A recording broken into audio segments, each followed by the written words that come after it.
దేవా, మహాశివుడు తన శాపాన్ని వెనక్కి తీసుకునేలా మీరే నచ్చ చెప్పాలి.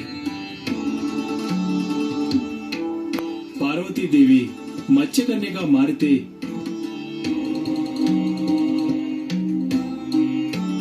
మనం ఇంకా కొన్నేళ్ల వరకు ఎదురు చూడాల్సి ఉంటుంది.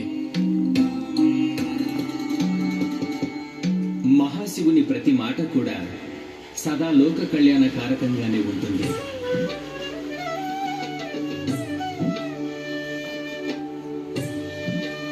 పార్వతీదేవికి జన్మించాల్సిన పుత్రుడి గురించే ఈ సంఘటన జరిగి ఉండవచ్చు.